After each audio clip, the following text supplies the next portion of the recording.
Hello everyone, good morning all of you. This is Dr. Sudarshan Sambajirao Pedge, Assistant Professor, Department of Zoology, Kalasosi Rasika Mahavidhyalaya Devani, your zoology companion, and welcome to my lecture.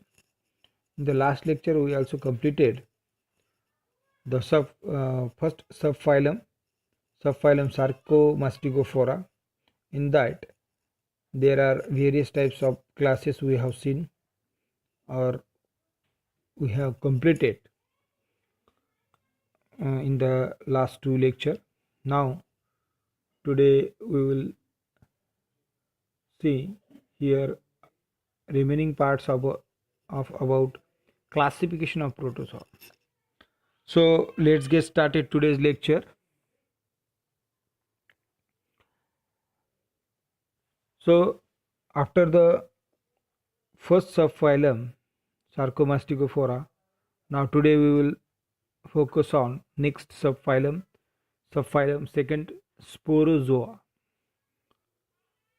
You have seen here that is the one particular gender characteristics of the Sporozoa. Sporozoa organelles are totally absent. It means the locomotory organelles or organs are totally absent. Okay, but the spores usually present. Okay, in that animals, sporozoans animals generally the locomotory organs means the those organs which will be helpful for the animals move from one place to the another place. That organs is called the locomotory organs, and that organs are totally absent in the sporozoa. Okay, but spores usually present in the sporozoans. Okay, and these sporozoans is also endoparasites nature. Okay, endoparasites means those animals or those protozoans present inside the body. That's that that protozoans are called endoparasites. Okay, the sporozoa are the endoparasites. So subphylum Sporozoa divided into class Telosporia, class Toxoplasmia, and class Halosporia. Okay, so first is the class Telosporia. In the Telosporia, you have seen here spores without polar capsules and filaments, as well as naked and ancestor. Okay, means the Telosporian animals it will be identified with the help of without spores. Okay, spores without polar capsules and filaments. Okay, these spores are present but without polar capsules and filaments, and these spores are easily naked. Okay, and these Telosporia again divided into two subclasses, Grigarnia as well as Cococidia. Okay, this Grigarnia is a for example of monocyst, and Cococidia is an example of a plasmodia.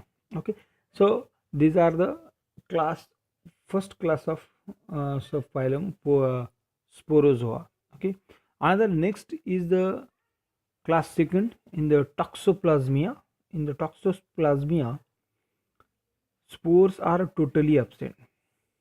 Okay, in the sporozoans we know very well that is the spores are present but the locomotory organs are absent. Okay, but in the class Toxoplasmia, you have seen here the spores are totally absent. Okay, you have seen here the first class, that is the Telosporia. In that Telosporia, spores are present but without polar capsules and filaments.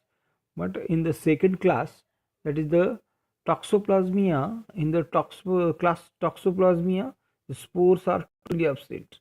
Okay, and they have a one particular sexual reproduction. Okay, only present in the sexual reproduction. Okay, so they have produces with the help of sexually reproduce. Okay, so for example of this toxoplasmia is a toxoplasma. Okay, another one more class is here, that is the third class, the halosporia. You have seen here the spore cases present. Okay, spores are the present in that halosporial class of sporozoa. Okay, in the class halosporia, in that spores are the present. Okay, as well as only asexual reproduction is done, or only reproduction, asexual reproduction is occurred. Okay, so this is the one particular this is the one particular general characteristics of that particular haplosporia. And for example, ichthyosporidium. Okay, ichthyosporidium, it is the one particular example of the class halosporia. Okay, so this is the subphylum, second subphylum sporozoa. Another we have seen here the third subphylum nidospora. So in the nidospora there are two classes we have seen here. See here, that is the Myxosporidia as well as the Microsporidia. In the Myxosporidia, you have seen here the spores large, developed from several nuclei. Spores are large in size as well as the developed from the several nuclei. Okay, they have developed with the several nuclei, not any kind of one or two, various kinds of nuclei, and they have easily developed with that nuclei. Okay, so spores with two or three walls. Okay, parasite mostly in fishes. Okay, these spores you have seen in the two to three walls. Okay, uh, it contain two or three walls. Okay, so and these Myxosporidia is generally found in the parasites. Mostly that Myxosporidia found in the fishes, mostly found in the fishes, and it is one particular parasitic form. Okay, for example, Myxidium, Myxobolus. These are the example of the Myxosporidia. Okay, the class first of the subphylum, third Nudospora. Okay, class second, that is the Microsporidia. In the Microsporidia, you have seen here the spores are very small. Okay, and if you compare these Myxosporidia as well as Microsporidia, if you see here, the spores are large in the Myxosporidia, but in the Microsporidia, spores are small and developed from one nuclei, but in the Myxosporidia, developed from several nuclei. Okay, it means those organisms differentiate with the help of spores. Okay, and the formation of how many kinds of nuclei. Okay, in the Myxosporidia there are several kinds of nuclei, it will be developed, and then that spores are very large, but in the Microsporidia only one kind of nuclei it will be developed, spores, and spore is a small. Okay, as well as the spores with unwalled membrane. You have seen here Myxosporidia as well as Microsporidia is a large difference in between them. There is a so if you seen in the Myxosporidia, spores with two to three walls, but in the Microsporidia, spores with unwalled membrane. Okay, that is the one particular big difference in between them. Okay, another next is the intracellular parasites in arthropods and fishes.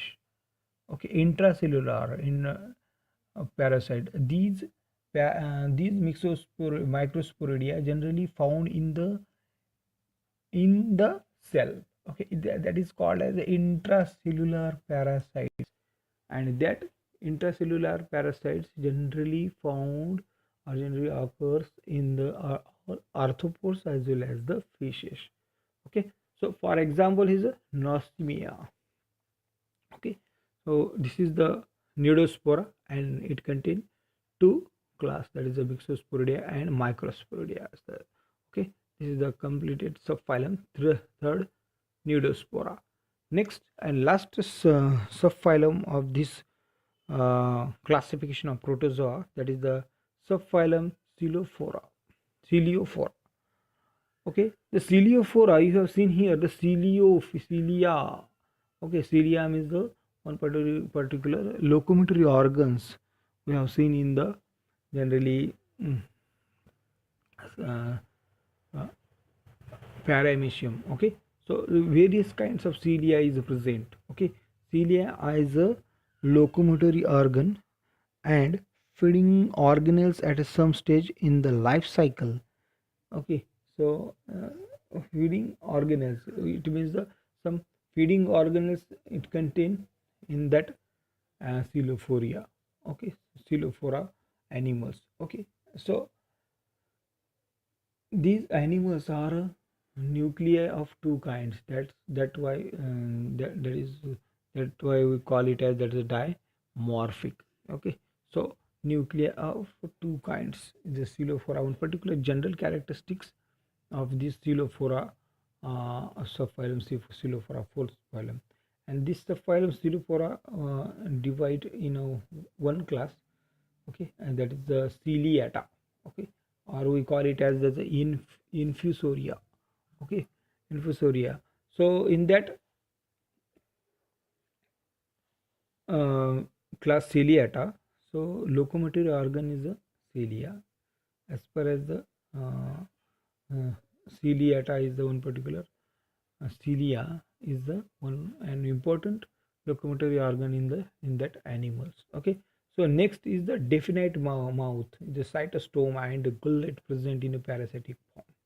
Okay, so you have seen in the one particular mouth present in that animals, that is the style we call it as that is the cytostome. Okay, as well as a gullet present in a parasitic form. Okay, in the parasitic form is one particular mouth like a gullet present. Okay, so another as well as the anal aperture, that is the cytopage permanent. Okay, these anal aperture found in the these ciliata animals. Okay, so and these cytostoma is a cytopage, it means the mouth as well as anal aperture is found in the permanent in that animals. Okay, and one or more contractile vacuoles. Okay, so one particular contractile vacuoles present in that animals, and that contractile vacuoles generally found even in marine as well as the parasitic types. Okay, you have seen in the ciliary organism or ciliata organism, generally these contractile vacuoles, and these are the one or more contractile vacuole found in the marine animal as well as parasitic types of animal.